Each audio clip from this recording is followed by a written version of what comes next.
Hi, everyone. Welcome to Halftime Live on Brews Sports. We welcome you inside the studio. A great day, a Tuesday edition of Halftime. As you've probably guessed by now, no Tanner Burke today, but the very comparable and capable Mitch Vomhoff joining me in the studio today. Mitch, welcome to Halftime, sir. How are you today? Thanks, Baxter. I'm doing great. I'm Good. Real glad that I got an opportunity to come down and, see how the Daily Boys do it. Yeah, we're excited to have you. See what's going on. For those that don't know, Mitch is one of our NBA lead hosts as well, too. He and Jimmy Carlton host Double Dribble on Friday nights from 5 to 6 p.m. right here on Brews Sports, so make sure you go check out their show.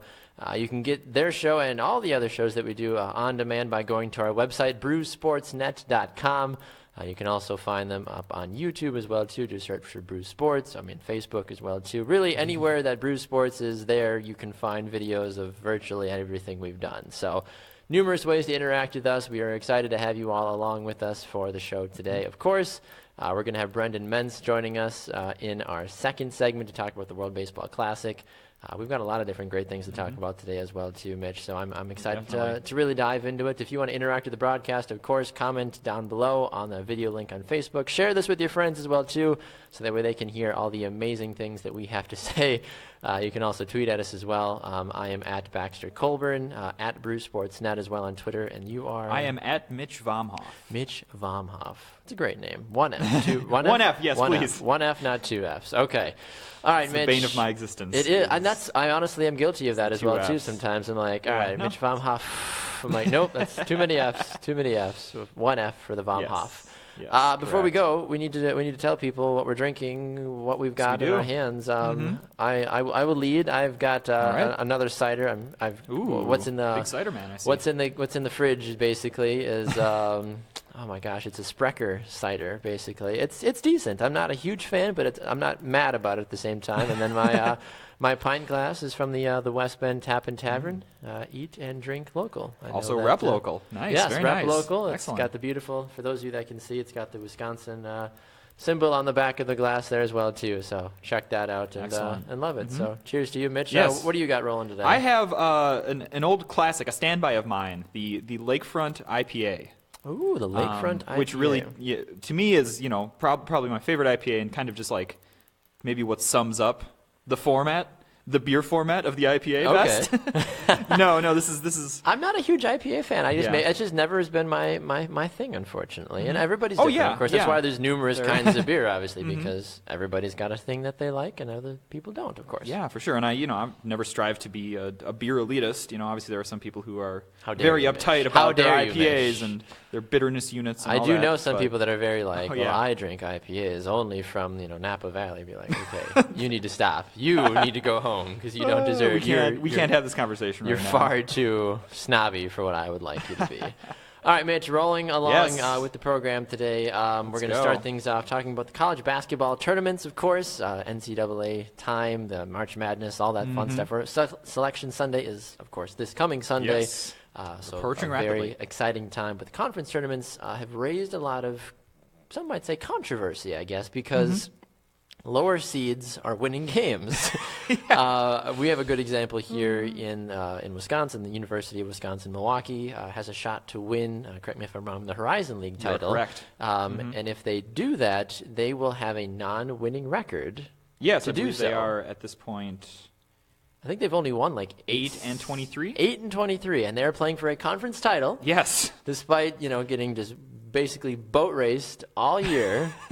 Jeff says, "Go Panthers" on Facebook. Go there Panthers, you go. go. We've got some UW pride there already. But I find it strange and slightly upsetting that this is even remotely possible.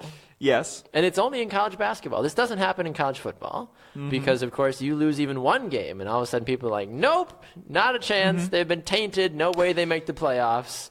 What do you make of something like this when you hear that an 8-win team has a chance to win a conference title and then also maybe go and compete at the national level as well too for a national title? Yeah, it's a really unique feature of the college basketball setup that they have. Because obviously for the NCAA tournament you have 64 teams coming in, but then you have 32 automatic bids of teams that have won their conference tournament, no matter what their record, still have a chance to get into the tournament. And on one hand, that does feed into the Cinderella narrative that people love so much when we talk about March Madness, of watch this underdog team come in and all of a sudden win a couple games. Even the Cinderella teams that we've seen in the past, like they've at least won double digits for games most of the time. Yes, and this is a unique case, I would say, definitely, because you obviously don't expect a team that bad to even, obviously they have a chance in their conference tournament. True, but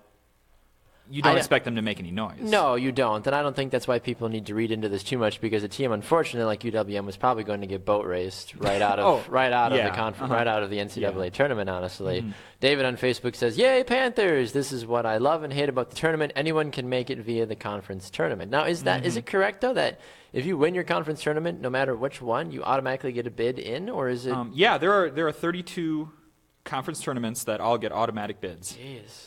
So that's all you got to do. You could literally go 0 for whatever, 24, go to your conference tournament as the 14th seed or whatever the lowest seed is, hot and win it all, through it, and then all of a sudden you're there playing for a shot, potentially for a national champion. And then you're playing of course, a one seed in your region, and then you're going to get stomped anyways. True. But you could make it in. Yes, that's true. That is so strange. I feel like, and I don't know. I guess I don't know if people actually like that.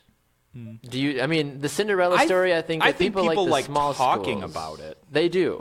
Obviously, that's what we're doing. That's why we're talking about it, of course. But it's kind of funny though, because I mean, for a while it was Wichita State, George Mason, those things where it's like, hey, they won 18 plus games this year, but they're in such a small conference, we don't know how they're going to stack up against the Duke. But now you've got the University of Wisconsin-Milwaukee, who's like, we've won 8 games. If we win, I think it's tonight or tomorrow again. It is tonight. Yes, it is tonight. If they win tonight, final, then they have a chance to go to the NCAA tournament. So I mean, it's great, good for them, of course. But yes. For the whole March Madness as a whole, I find it a little disturbing, honestly. Yeah, it's obviously, if you want to watch the best competition, it's not ideal. But given that a team like that isn't going to be a major player in the tournament, right? Yeah. I mean, like I said, if they end up being a 14, 15, 16 seed, they're just kind of interchangeable with whatever other team would have gotten put in there as a low seed with a very limited chance against one of the traditional powerhouses. True. So overall, I would say it's probably not going to affect the tournament too much. Yes. It's just an interesting story to talk about. Are you going to watch the game tonight? I think I'm probably going to have to tune in. Because I'm going to probably try to find some sort of a way to keep an eye on it, honestly, if I can. I mean, I'm sure social media will be buzzing with this since we are here in the Milwaukee area. I'm sure a lot of our mutual friends and mutual Twitter people will be tweeting, etc., about it. But let us know your thoughts if you think definitely. that I feel like there should be certain rules to qualify for the NCAA tournament. I understand winning your conference tournament is a big deal, but I feel like you should also then have a minimum of a certain amount of wins as well too, because otherwise I feel like you're diluting the product of what the NCAA tournament is at the last. Yeah, that's definitely a fair assessment. And if obviously this is a 1 year kind of exception. I don't think we're going to be seeing stories every year. Exactly, it's not something that we're seeing all the time. This 9-win team is running the table in their tournament. Now, if they do, it's the greatest thing that's ever happened in sports, and I will be the first person to jump in line and say, "Go Panthers!" If they make it to the Final Four, I'll be like, "Panthers!" Even though my allegiance has nothing to do with the University of Wisconsin-Milwaukee. But that new UWM tattoo on your shoulder is going to look really good. Exactly. So. I'm just going to get a big chest. There you go. Yes, perfect. I'm not a man who didn't go to UWM. No. Getting its logo tattooed on their But I live in Milwaukee, so therefore, of course. The transitive property of sports states that exactly you are UWM. Yes, exactly. By association, I am also a Milwaukee Panthers. There you go. Fan. That makes total sense to me. Definitely. All right, let's move along to our correspondent, Brennan Mense, is joining us now to talk on halftime about the World Baseball Classic. Brennan, good lunchtime to you. How are we doing today, sir? I'm doing quite well. How are you? Oh, not too bad at all. Brennan, I know that you follow all things in the sports world. Do you have a quick comment about what I was just saying about the validity of non-double-digit teams or losing record teams making it to the NCAA tournament?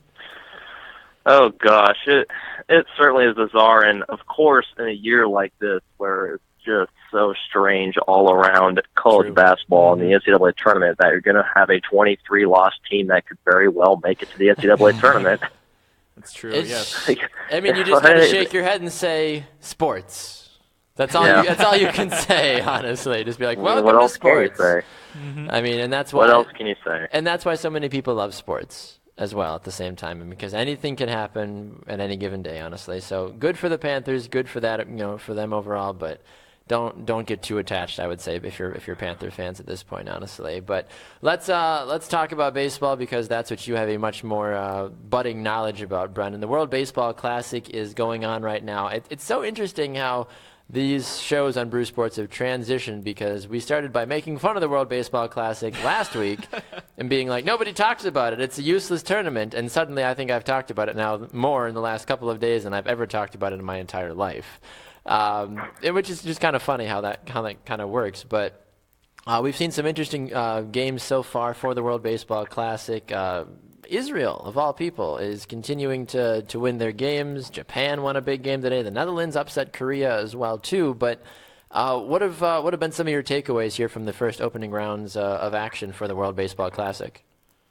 Well, you mentioned, of course, Israel, a big one. They played a couple games at least yesterday in our time zone, at least. It's probably 2 different days there. I don't know exactly how the time change works, but they are really shaping up to be a very good team. And just kind of looking through this roster and seeing the guys are trotting out there, they got a surprisingly decent team.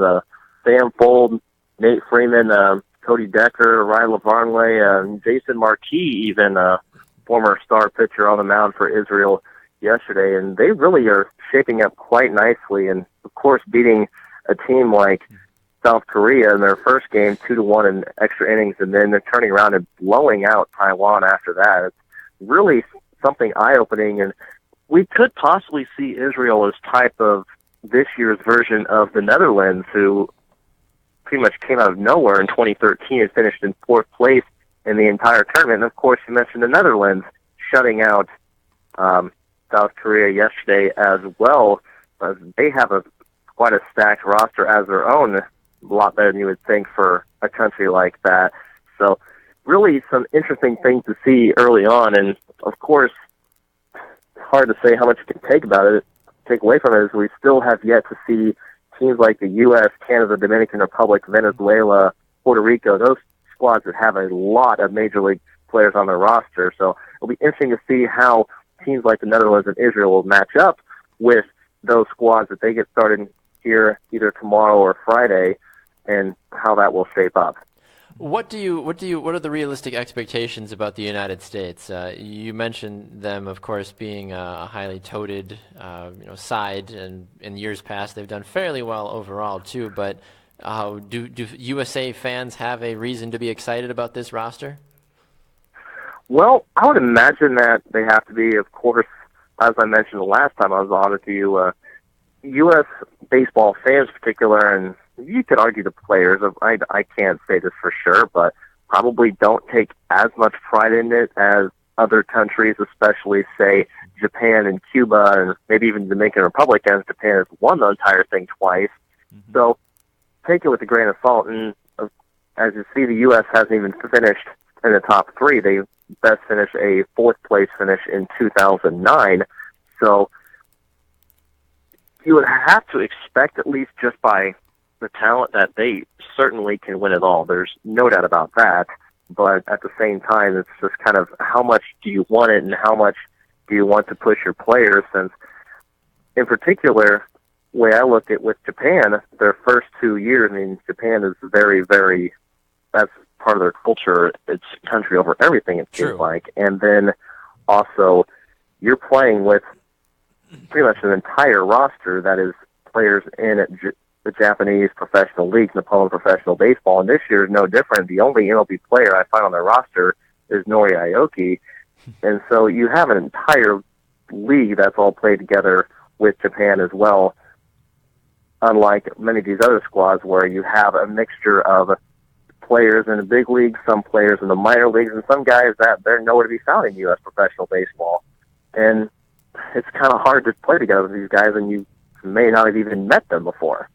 That's true, yeah, and that's the big thing, I feel like, is sometimes with these international tournaments, you don't always know the chemistry of some of these players. Even looking at the U.S. roster, a lot of these guys are just kind of scattered throughout the Major League Baseball landscape, but there's some big names on there, of course. I mean, Jonathan Lucroy, Buster Posey, Giancarlo Stanton, just to name a couple. If I knew for a fact I had at least those three guys on my team, I would be feeling pretty confident about my chances even to just generally compete as a whole. Yeah, like I said, with the U.S., I don't think that the talent is ever going to be the issue. I think it's just going to be the will and how much do you want to push other teams' players, I guess. True. Is the deal. Is that certainly it is very bizarre how for many countries, especially as I mentioned, Japan and particularly Cuba, who lost to Japan earlier this morning. I mean, Cuba, all those guys are stuck on the island, so this is their chance to shine. This is their World Series per se. While the U.S., it's still spring training for all these guys. True. So there probably is not that deep fire or that will. Again, I can't speak for that 100%, but if I had to guess, that would probably be a fair one to make. Makes a lot of sense to me. Yeah, definitely. Speaking about spring training a little bit, Brennan, obviously we're still pretty early and there's not a lot to be drawn out, but we did have some big a big question mark surrounding David Price and his elbow recently being shut down for a little bit. What do you make out of the David Price situation? Is this something serious? Is this something that might end up affecting the Red Sox into the regular season? Considering the fact that he was given a clean bill of health and that it's just going to be a shutdown for a week or two type of thing, no, I don't expect this being an issue in the regular season because the regular season doesn't start for another 4 weeks from yesterday. So I think that the Sox will probably just take him slow, all right, sit him out for a couple weeks, get him back going some bullpens. Worst case scenario, I think he might be on a little bit of a pitch count for his first start or two of the regular season, but I don't anticipate him going to the DL or any spin. And that makes a lot of sense, too. I mean, people have been calling his elbow a bionic elbow and just these weird things like it healed itself. Like, it's so strange to see something like that. And, of course, anytime you can avoid Tommy John surgery, I feel like anybody can breathe a sigh of relief, whether you're a pitching ace or you're an eighth grader, basically.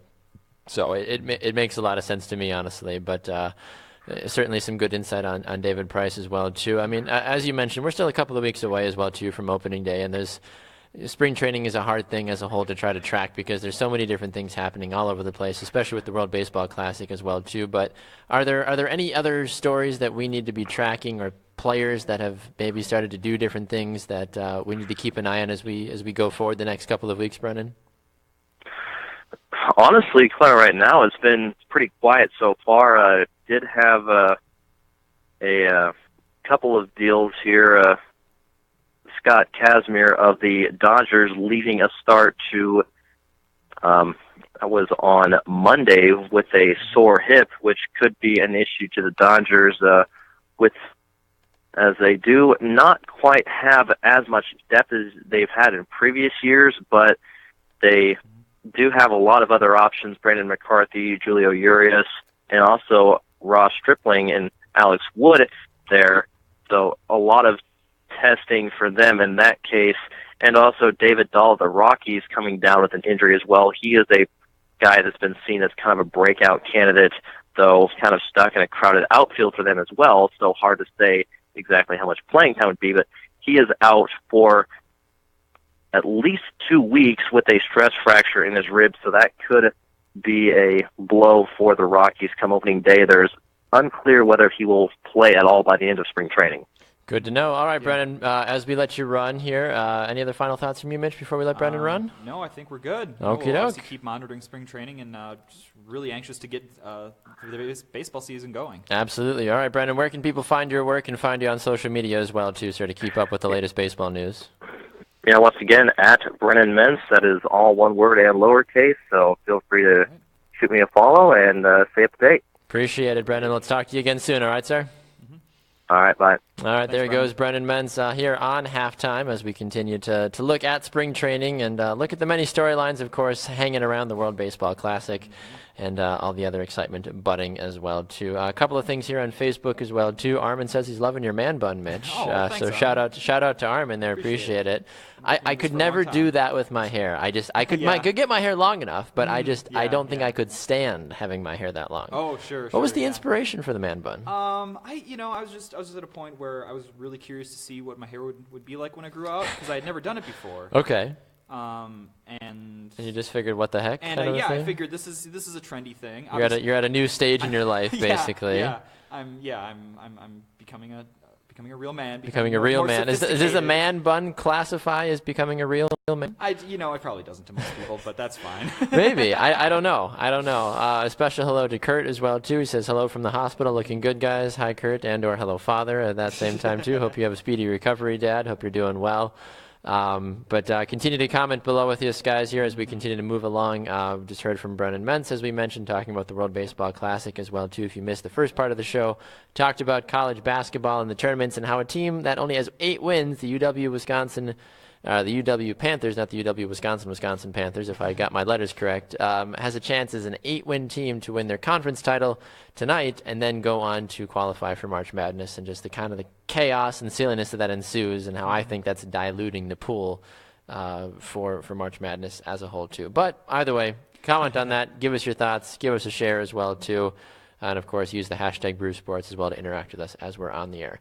All right, Mitch, let's go into something you have a lot more knowledge about here. I'm not a big baseball guy. No, you're not either. But the NBA is something you have a lot of knowledge about, hence why you host an NBA show. I would hope so, seeing as how I literally host a show on this network. Exactly. So one of the weird things, you hear about games getting canceled for the weather. You hear about games getting canceled for a team getting stuck in traffic or an accident or something crazy like this. But I've never heard of the reason a game got canceled the other night between I believe it's the Trailblazers and the Wolves. Is that correct? Yes. What the heck was going on with this?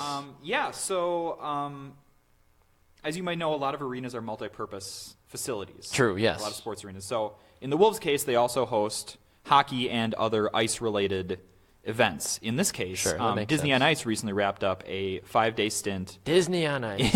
In Minneapolis. Cheers to Disney on Ice. Cheers to Disney on Ice, except for when the ice underneath, because they maintain the ice underneath the basketball court, even when the wood is layered on top of it. And in this case, the change in temperature between the arena and the ice underneath caused a lot of condensation and slipperiness on the court, which resulted in the NBA deeming the court unfit for play. And now this has happened a couple times before in the past. This is a thing. The Bucks had a preseason game canceled because of this before. I believe the 76ers last year had one as well. So it does happen once in a while, and it's just one of those unfortunate situations of having a building that's a multi-use, and then scheduling is what it is. Do you support the multi-use arenas, or do you think that a sport like basketball and or hockey should have their own separate venues? Yeah, well, I don't want to come off as anti-hockey on this on this show. Don't get me wrong. I've already been crucified for saying I don't like hockey, so you can't really do much worse than what I've done. This is a free fire zone. 100%. Say what you want to say. Say what you need to say. What I need to say. I support.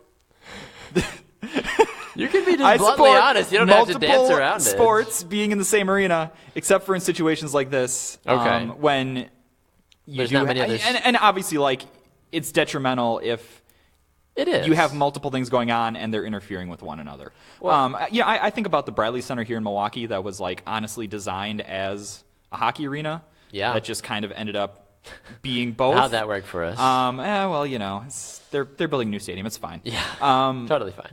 But that's where we had a very similar situation of there's ice under the court for a hockey game that was going on. Yes. And they had their annual MAC fundraiser game. Okay. During the preseason, and I think they played a couple of minutes and then just said, well, we can't do this because this is an injury risk to our players. Yeah, and I'd agree with you on that one, too. I mean, you already know that the grounds crew and a lot of people put a lot of time and effort, of course, into maintaining arenas and maintaining the overall vibe and feel of what is going on, but it's a little sad, honestly, that you have to have a problem like this in today's day and age. Where it's like I feel like we have the technology and the manpower to take care of that, basically. Yeah. And I should say that most of the time it works out just fine. Obviously, this is kind of a rare occurrence. Yes. It's only noteworthy, I think, for a lot of people because Disney on Ice is a weird thing to think about coinciding with your sports events. Disney on Ice is a weird concept in general. Yes, in general. A 6-foot Elsa is terrifying. Oh, on ice skates, those things are sharp. Yeah, exactly. She'll cut you. She's the Ice Queen, and she will cut you. Tanner makes a good point here on Facebook, though. He says multi-use makes sense from a business standpoint. Of course, yes. Oh, yeah. And if you are talking about publicly funded arenas, then you want to get the most use you can out of them. You get for the circus in there, you get basketball, you get hockey, you get indoor soccer like we have as well too, the Milwaukee Wave as well. Like there's numerous things. Arena football as well too can sometimes be circled through there as well. So it makes sense. I mean, I grew up in Green Bay with the Resch Center that we have up there, even when I lived in Florida as well too, where there was a big arena like a Bradley Center arena as well too that was multi-dimensional with sports, whether it was basketball or mostly it was a hockey venue because they had a big hockey team down in that Florida area. But for sure, it makes sense, I guess. But kind of an odd thing. So are they making up the game in another day, or are they going to a different venue? It'll be rescheduled. I have not seen yet what that date will actually be, but they usually find a gap in the schedule. Sure. That makes sense for both of the teams, and then they reschedule. It's like I said, this has happened before. You mentioned for the weather. There was there was a pretty notorious Spurs game that was supposed to be hosted down in Mexico City a couple of years ago, right? Yeah, where they ended up having a generator fire in the building that canceled the game because of smoke. Yeah, classic Mexico City basketball. So the league is definitely prepared for these kind of situations, and they'll make up the game with no problem. Only a little bit of disappointment for all the Wolves fans that went there to see their underperforming team this year. All 6 Wolves fans that made the trek down be like, go Wolves! I have Wolves fans coming down this weekend, and they're going to hate me for this segment. Well, they'll get over it, right? I'm sure Hopefully. They will. I don't know. All right, one of the other things that people are hating right now are the Cleveland Cavaliers for good reason. Maybe they just hate themselves because they've lost 2 games in a row now. Oh, no. Hit the panic button. Where's my panic button? I don't have a panic button. We need like a big panic button on the middle of the table. Exactly, that we can hit the panic button. Yes. Like the lights dim, like we have a spotlight, be like, tonight, the Cavaliers, will they lose 3 in a row? Maybe. They're 3 games up on the Celtics in the Eastern Conference. Everybody needs to calm down. The Celtics are on a 2-game losing streak as well. Why are we not talking about the Celtics? Because they don't have LeBron. True. Exactly. But still, I think it's ridiculous. Yeah. Why do we care when a team loses 2 games in the NBA? Yeah, I mean, the Bucks have been losing games. The Wolves have been losing games. The Nuggets, the Jazz. Baxter, these are all true statements that you're making here. I need to look and see while you give me your thoughts. I need to see who's on the longest losing streak in the NBA, because then I will be like, let's talk about this team. Well, one of the consequences of having a superstar in the league is that you always have a spotlight on. Of course, right? When the Cavaliers had LeBron the first time, they were one of the most talked about teams in the league. When he left, they got bad, and people didn't talk about them so much except for when they were making harebrained draft picks. And now that LeBron has come back, obviously the Cavaliers are a yearly finals contender, but also one of the popular stories in the league. Do you know who has the worst losing streak right now in the league? I'll give you 2 guesses. I want to say the New York Knicks, but that's just me wanting to dunk on the Knicks. So you always want to dunk on the Knicks. Yeah, that's pretty much my MO. It's not the Knicks. I'll give you one more guess. I'll tell you to go west. That's all. Go west. Okay.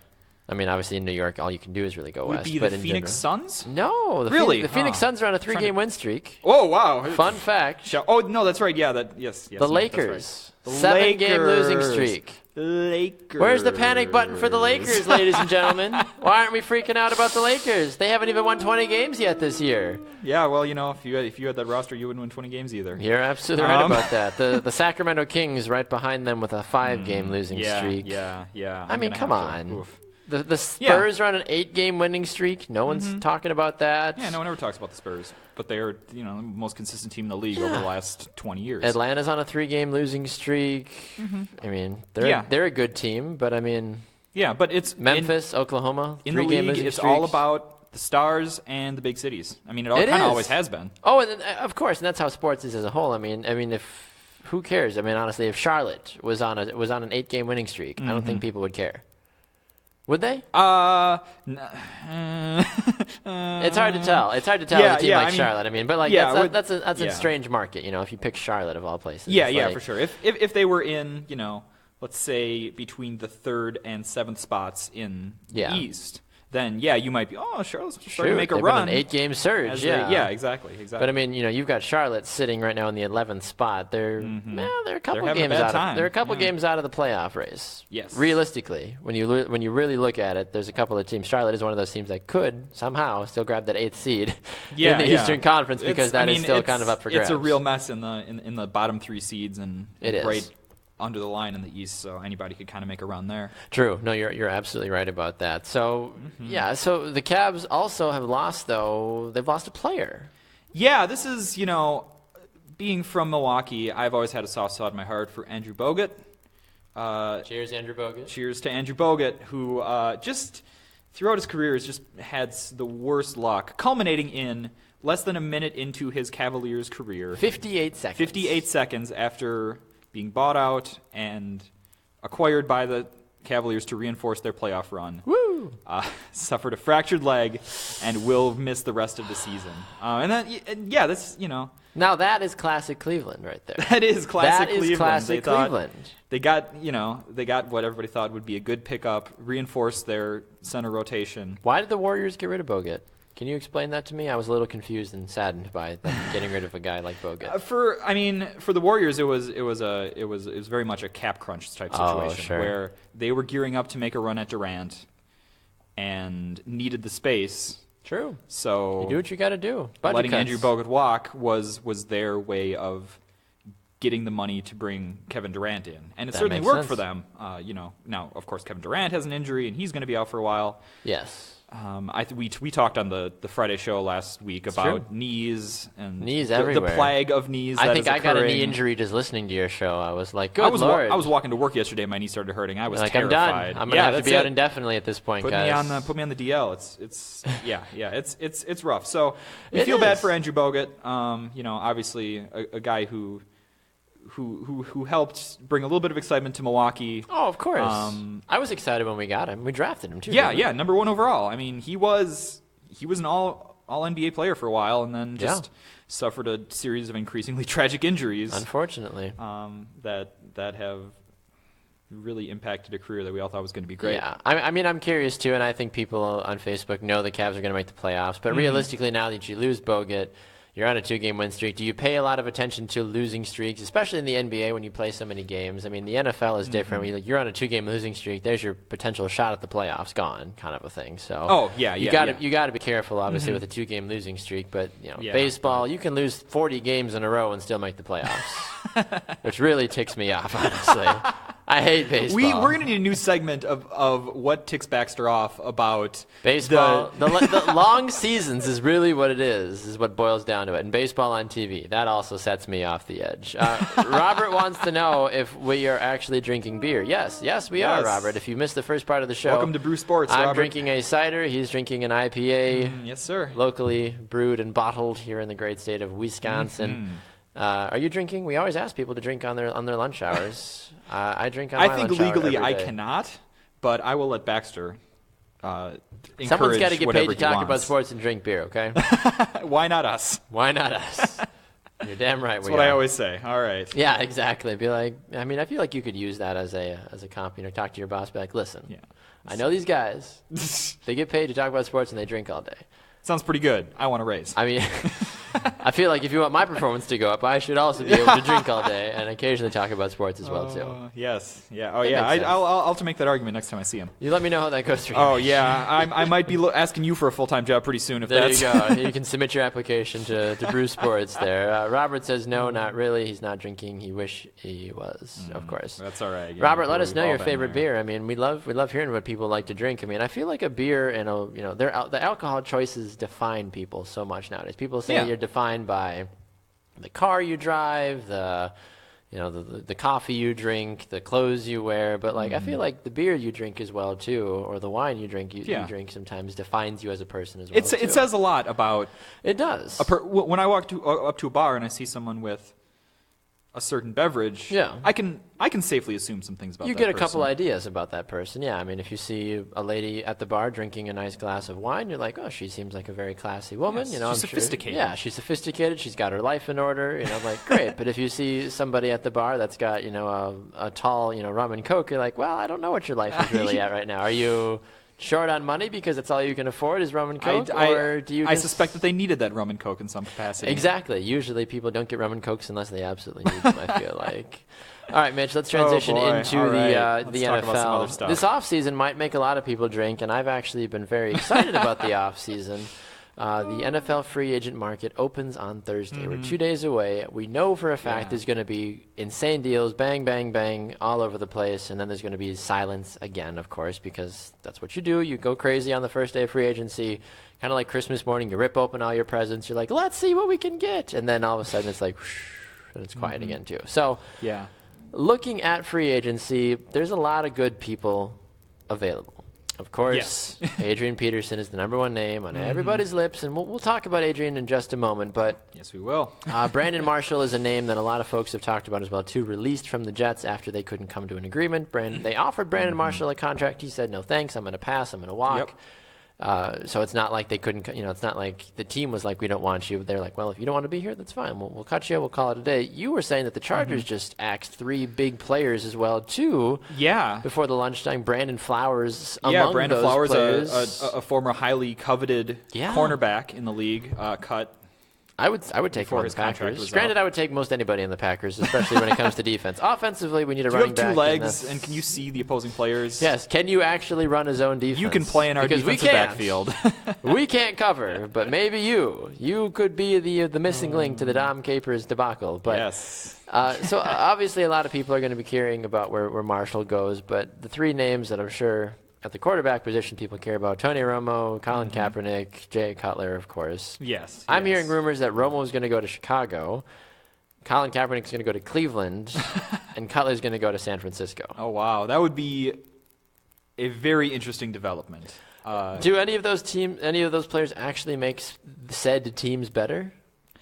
I don't know. I mean, honestly, I don't know if they do. In San Francisco at this point, they literally don't have any quarterbacks, so... They really don't. Like, they literally are just... Yeah. You and I think, have a tryout next week with the 49ers for quarterback. No, I've been working out this whole last week, you know, just trying to get back into game shape. But...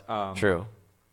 You know, obviously, Tony Romo is a guy who is 36 years old, has a pretty bad injury history. Yes. But is very also... brittle. I don't like Tony Romo because of his injuries. If he was healthy, I'd have a whole other conversation. But because he's been so riddled with injuries, I just don't think he's worth it.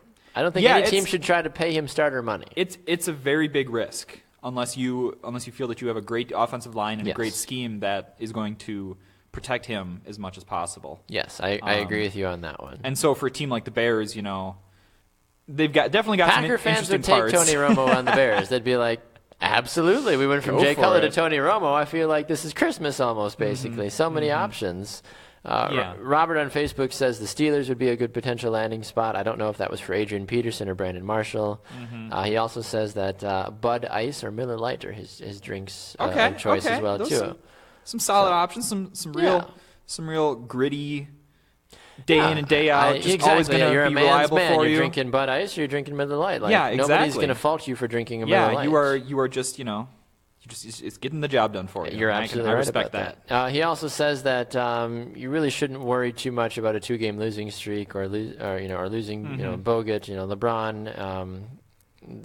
They'll be just fine, honestly. With Kyrie and everything else too. The Cavaliers were always going to be a 1 seed this year. Yeah, you don't need to worry too much about that. And I think Robert obviously echoing that as well too. So definitely. We appreciate Agreed. your comments about that, Robert, in that regard. So when you look at this NFL free agent market right now, Mitch, are there players that you're curious about, or players you're hopeful will get another chance, or just what do you make of this year's free agent class? It's a really interesting balance of like older players that still have something left. I mean, we mentioned Adrian Peterson.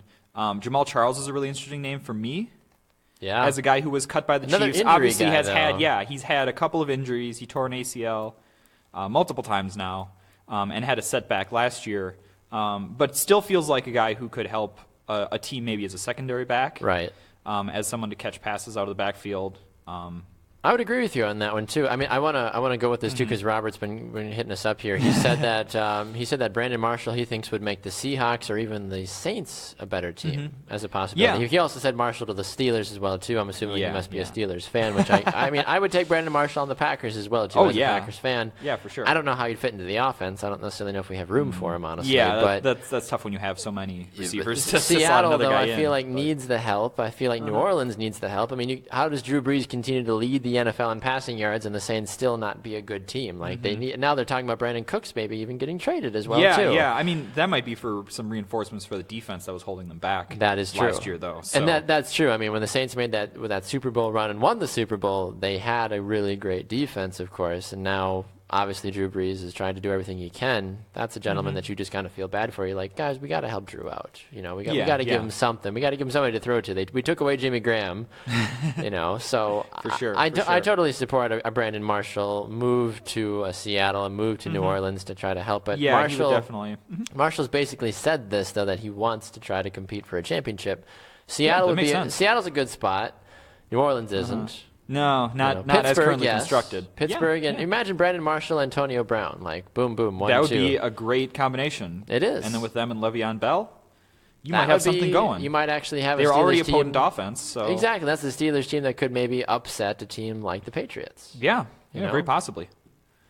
Looking at some of these other guys as well, too, it's funny because ESPN and Fox Sports and everybody else has all their opinions, and we, of course, have our own separate opinions as well, too. But when we actually all agree on something, you and I talked about this before the show today, saying that we would really, honestly, we could fathom an Adrian Peterson, Brandon Marshall addition to New England.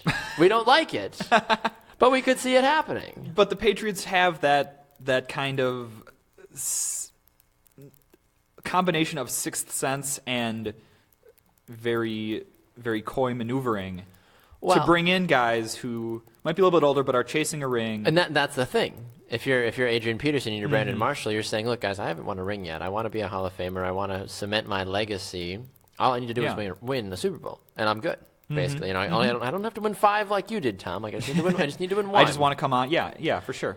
But we had David Kenyon on yesterday from Bleacher Report on the Morning Brew, and he said that the Patriots don't need Adrian Peterson. He said, if you re-sign LeGarrette Blount and James White continues to produce the way he did, why would you bother with a guy like Adrian Peterson? That's totally fair. Of course, fair. You still, if you can get him, of course. Yeah, you know, maybe if you can get him at a reasonable price. Yes, then and if you can work out a definitely. deal somehow to maximize, you know, your efforts as a team, basically, well, absolutely, go for it. That's a guy you don't say no to, really. Yeah, I mean, but you know, Robert says he's got to run. Thanks for watching, Robert. Yeah, we appreciate you. Very much. Back at you Hopefully later. We'll on have you back stuff. soon. Appreciate it. It's always good. I want to focus in here on Robert for just a quick second here. It's always good to have loyal viewers and listeners as well too. So we really appreciate you, Robert, and other people that continue to comment. David earlier as well too. I know Jeff has been a commenter as well too. We appreciate people like you as well too. That's what helps make Brew Sports continue to run as well too. So you know, share the show as you're watching it. Let your friends be able to know what's going on. Tell people about Brew Sports. And, of course, continue to comment as well, too. So we're very grateful for all of you that continue to do that. So going back to this Patriots thing, I mean, I've also – I don't know. Do the Patriots need a guy? I don't know if the Patriots need Adrian Peterson. They don't. They definitely do not. If you can win a Super Bowl without any extra additions, you're fine. The Patriots need defensive help because they're probably going to let Dante Hightower and a lot of these other strong guys walk. Yeah. You're not going to win a Super Bowl again with a weak defense. Oh, no, for sure. I mean, if there's one thing that we've seen from teams that might be very local to us, and also teams like the Saints, where you could have a great high-powered offense, but when it comes to it in the playoffs, if you're giving up as many points as you're scoring, then you're going to have a very hard time. Yes, I would agree with you on that one too. And looking here at some of the latest news, as we mentioned, the Chargers have released Brandon Flowers. The Bucs are expected to re-sign Jacquizz Rodgers as well too. No word on Doug Martin yet. I don't know if you've heard anything on them bringing back Doug Martin or not yet. No, I have not at this point. I imagine they're working on something. I hope so. You that would be a big loss, like honestly. Chargers also releasing first-round draft choice DJ Fluker. One more good offensive lineman added to the free agent crop. I completely agree with that one. That one's per Adam Schefter.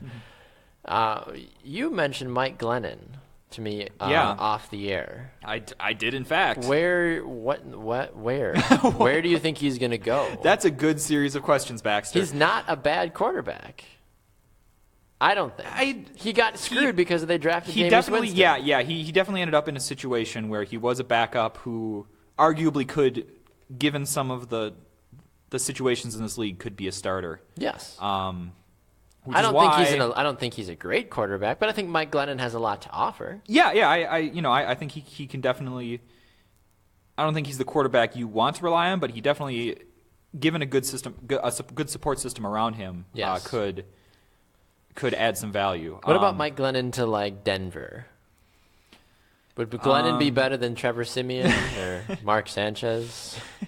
Well, Mark Sanchez is a Cowboy now, I would need to see a little bit more.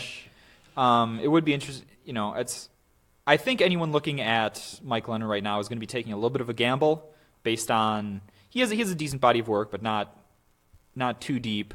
And for obviously it's not his fault that Jameis Winston was a number 1 overall pick and ended up starting. Tampa could have done other things, I feel like, though. If you thought if you were confident in Mike Glennon, that was a big telltale sign right there, too. If you're Tampa saying, look, we don't trust you yet. Let's go get this number 1 overall pick. Like, if you already have a Ferrari and you have a chance to, I mean, I'm not calling Mike Glennon a Ferrari, but like if you've got a nice Corvette, and then all of a sudden you've got a Ferrari that comes available for a great price, and people are like, I'm going to just give you a Ferrari. You probably still take the Ferrari. Be like, if anyone wants to give me a Ferrari, let me know. Yeah, it's like I can get a Ferrari and a nice Corvette at the same time. Like most people, that sounds all right. Most people can be like, yeah, absolutely, I'll take that for sure. I still don't think Mike Glennon's a Corvette. I don't know how to classify him. He might be. He's not a Ford Taurus. No. I'd say he might. Yeah. Well. Maybe. We would have to get way farther into our I don't know enough equivalence about of NFL quarterbacks to He's cars to really complete Ford this analogy. Escape crossover. I don't know. with He's like a Jeep Wrangler. Yeah. I don't know. I don't know what kind of a car. If you know what kind of a car I Mike like Glennon Wranglers. would be, I don't know if let he's us a Wrangler. know. I don't know how to classify Mike Glennon as a car, but that's basically that situation though, where you've got something good already going for you, and then you basically say, well, I can get something even better. That's true. At the same position though. So why not, I guess, go for it? That's totally true. And, regardless of Mike Glennon's quality as a quarterback, people are talking about him getting a deal somewhere in the $15 million a year range. Yes. $15 million? Which is a lot of money. Well, it's a lot of money. For Mike Glennon, that seems like a lot of money. And what Armin brings up, what I was going to get to eventually, is that he said Glennon to the Bears. That was something that I had seen people talking about earlier this morning. And Armin wants to know, why have I heard so much about him all week, all of a sudden give his agent a raise? Yeah, the PR, the marketing campaign for Mike Glennon has been insane. Oh, for sure. And then Armin also says, if anybody wonders how much GMs are desperate for quarterbacks, let us never forget the day Baxter gave him better than a Ford Taurus. It's true. I mean, I never classified the year, Armin. I don't know. I don't know very what nice year. The new Tauruses look very nice. They do. Let's be fair. Heated seats? Oh, man. Come on. Who doesn't want heated seats? Optional leather. It's fantastic. But this, Mike Glennon getting $15 million, is he allegedly being in that range is 15? Not 15 a year? No. Yeah. Really? Yeah, $15 million a year. He's not worth that. But that speaks I misunderstood. I thought maybe it was going to be like a 3-year, $15 million deal. Oh, no. No, he's not worth $15 million a year. But that speaks to a lot of uncertainty in this quarterback market. I mean, it does. Like People you are said, desperate. you have Tony Romo out there who has been a very good quarterback in the past, but is older and injured. Often injured, I should say. He's probably currently pretty healthy. Maybe. He hasn't played in a while. He's probably pretty healthy. He hasn't touched the football. He hasn't broken anything yet. You have guys like Jay Cutler who have shown flashes of brilliance, but also been maddening as starters. You have guys like Colin Kaepernick who had a year and a half that were really good and even played decently last year in San Francisco, given how bad that team was. Yes. But definitely is not a guy that a lot of people are expressing faith in. And so that results in a market where guys like Mike Glennon, who might, will probably be a serviceable quarterback, is going to command some pretty big money. That's the thing. I mean, people are desperate right now for a good quarterback. People want to win. You're not going to win a Super Bowl if you don't have a good quarterback. That's very true. I need to put up a picture right now on the screen. This is investigative journalism. Armin has done a wonderful job of trying to give us a possibility of what he thinks Mike Glennon is. I'm gonna switch the camera angle here really fast. So. Oh man, look at that! Look at this. That's what Armin classifies as Mike Glennon. He says Glennon is a 2002 Sebring convertible sport. All right. I mean, look at that thing. That is, listen, it's better than what I got now. So I was gonna say he could be a Ford Taurus as well too, but that's a lot to love right there. I feel like in 2002. But I mean, if you look at that car, you can take 4 people, and that's a convertible. Yeah. It maybe is one of those things you lie about on a first date. It's like, I've got a convertible, and the girl's like, oh, okay. So you have like a Mustang? Oh, that's really cool. Like, whoa, convertible. I mean. That's cool. Really nice. I mean, I'll go on a second. You should take me out in your convertible. I'll take you out. I'll go on a second date. You have to go rent an actual convertible. Yeah, so exactly. That she doesn't see your Ford Taurus. Armin says he loves Ford Tauruses. By the way, says, hey, I love Tauruses. No, I have no problem with Tauruses. I don't. They're good cars. My family had Tauruses for a lot of times growing up as well too. A Taurus is a very integral part of who Baxter Colburn is. It really shaped you. It really we did. Can see that every day. I am a better man because I know that Ford Tauruses are garbage, and I will never ever. ever do anything to buy Ford Taurus again, basically. Oh. It happens. Yeah. So Mike Glennon is a 2002 Sebring convertible sport. Now that's settled. Now that we've got that off our chest. Send this to the GMs. We cracked it. Exactly. Be like, all right, guys, you've heard this here first on Bruce Sports, 2002 Sebring convertible sport, Mike Glennon. Great. Not worth $15 million. Send it to the graphics department. Yes. Yep. Exactly. You should Kelly Blue Book how much 2002 Sebring is worth. Oh boy. I don't. Oh my gosh. I did that for my own car recently because I'm looking around and it's not very uplifting to see how much your car is actually worth. That's kind of a depressing thing, honestly. Looking around at some of the other news. Yeah, you just like to think and hope that there's going to be guys that come out of the free agent market that are going to continue to do really well. And that's really what it boils down to, honestly, is you think about guys that are going to help make your team special and are going to help win a Super Bowl. I mean, obviously, Cleveland's not going to rebuild completely. Tennessee was close last year. They're going to continue to try to continue to build going forward. Whatever they are now, L.A., the Chargers are going to continue to push forward. Baltimore has a couple of spots that they need to add as well too. Buffalo with Tyrod Taylor, what are they going to do with him? There. The Jets, they struggled immensely. I mean, every NFL team, maybe aside from, I don't really know. It really, you look at every team has some sort of a hole. Yeah, especially with the players they're getting rid of as well, too. Now Minnesota needs to figure out, do we go out and sign another running back, or do we draft and hope for the best? Do we ride Jerick McKinnon?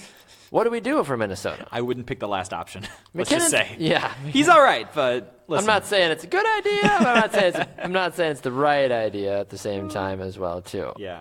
I get that. Armin says, I used to have that car. It's just enough to make people think you are cool, but really you are just like the rest, Glennon. Yes.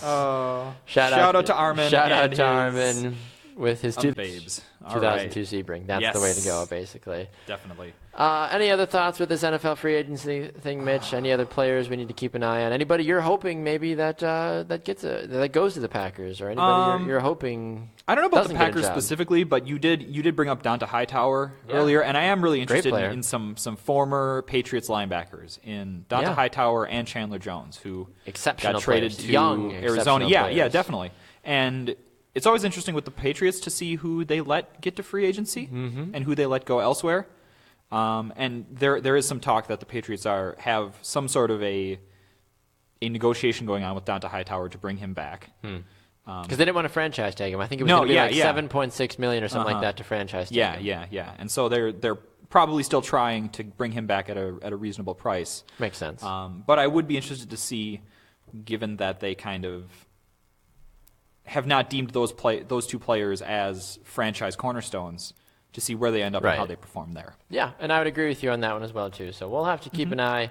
Definitely. I know I'm really excited for Thursday, And I think a lot of folks as a whole are excited for the NFL free agent market to bust wide open as well. And also briefly, we are 5 minutes away from your favorite period of the entire year. The legal tampering period starts at noon today. That's the weirdest thing.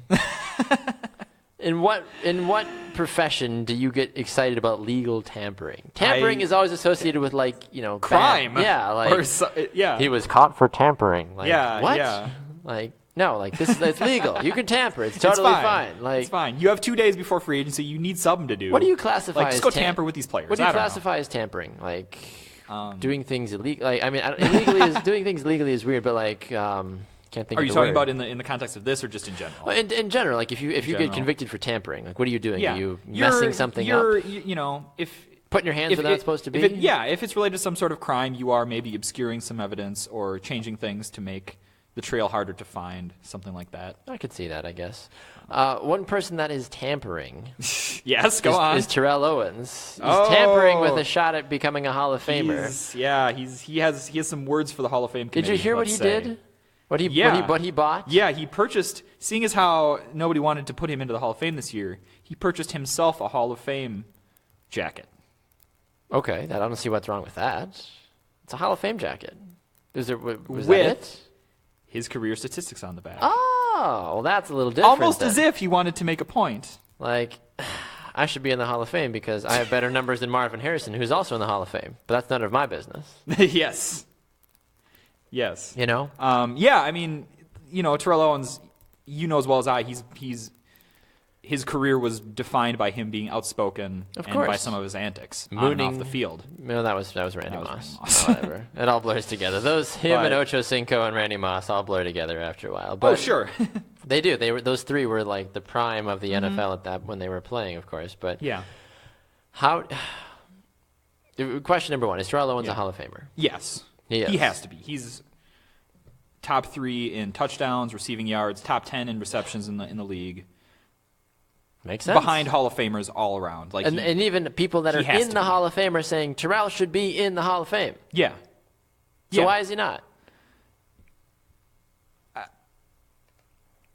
It's not. So this isn't quite the same thing, but I'm starting to see a little bit of an echo in the NFL Hall of Fame of the conundrum that a lot of baseball Hall of Fame voters have about their judgment of a player's worthiness outside of his statistics. Obviously, in baseball, a lot of people talk about the steroid era. They'll talk. Barry Bonds is the flashpoint for this. Yes, rightfully so.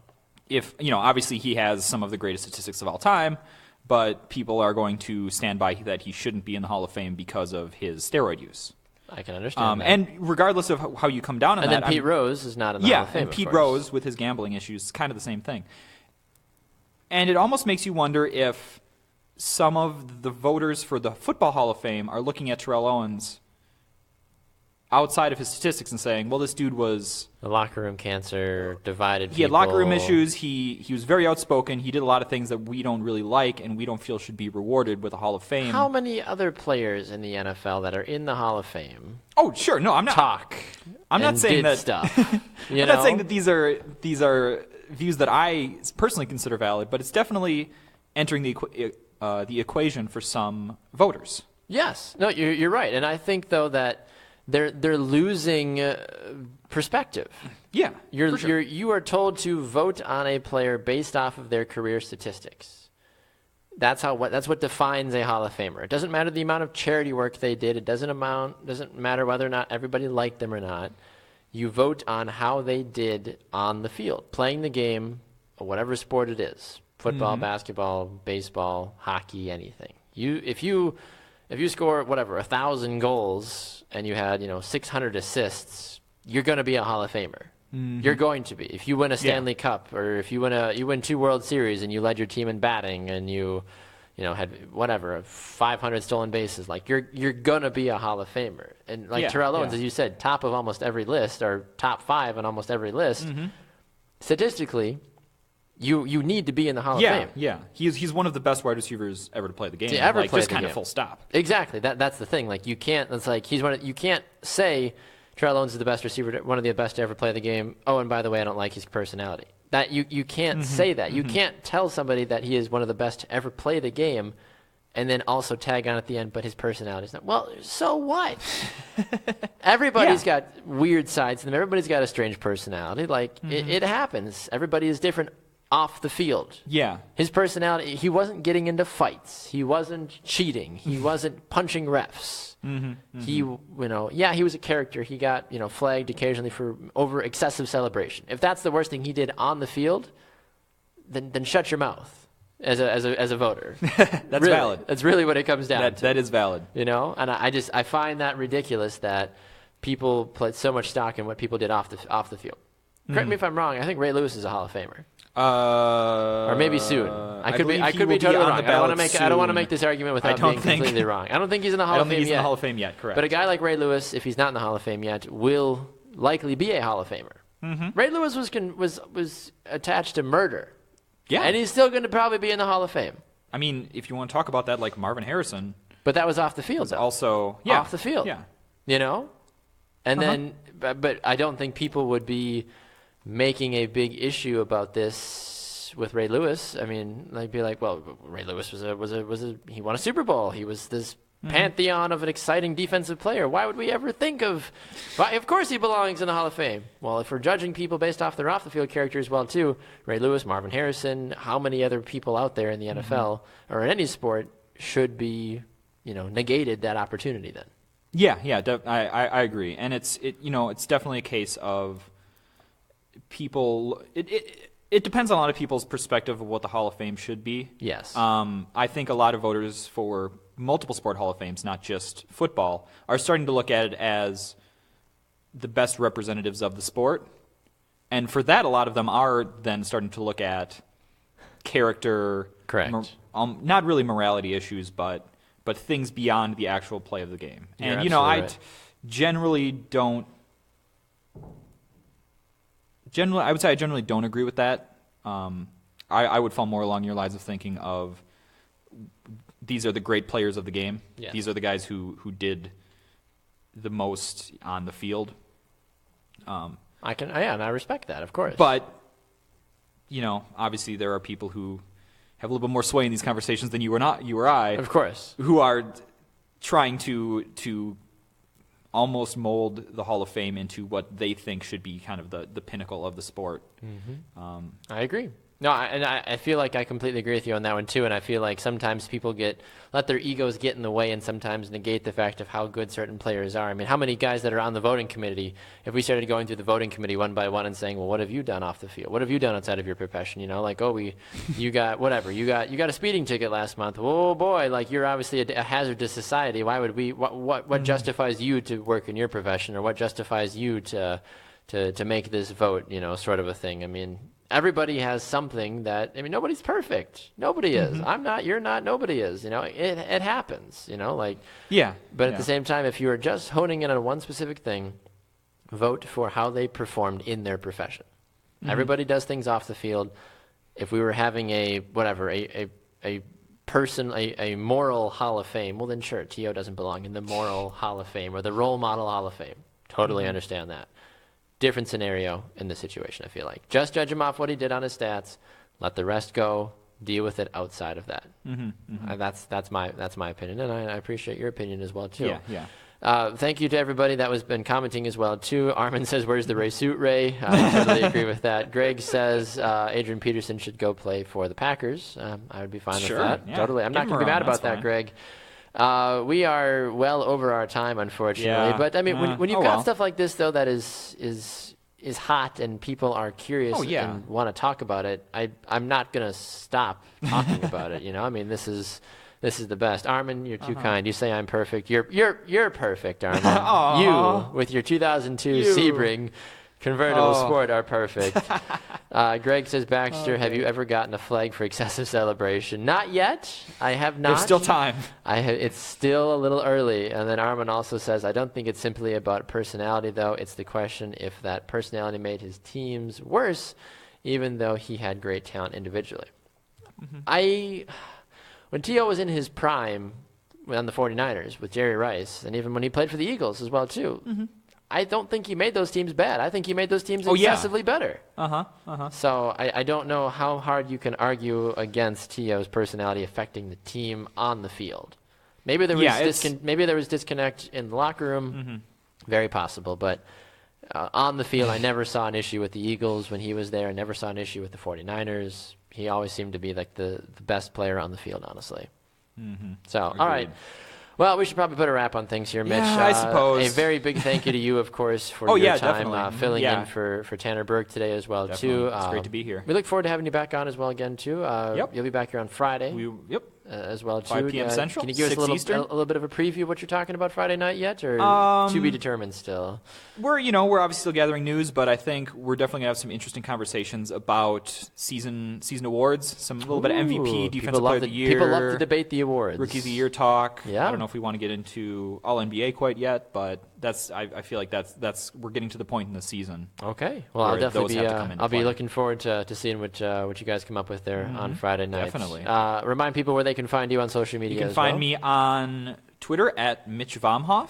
There you go. And you can find everything we do on this great network at Bruce Sportsnet. That is true, BruceSportsNet.com. And, of course, you can find us on social media, as Mitch said, at Bruce Sportsnet on Twitter and Instagram, #BruceSports as well. You can follow me on Twitter at Baxter Colburn. Thank you to Armin and Greg and Robert, Tanner, Jeff, Kurt, David, all of you guys commenting on today. It was amazing to hear from all of you.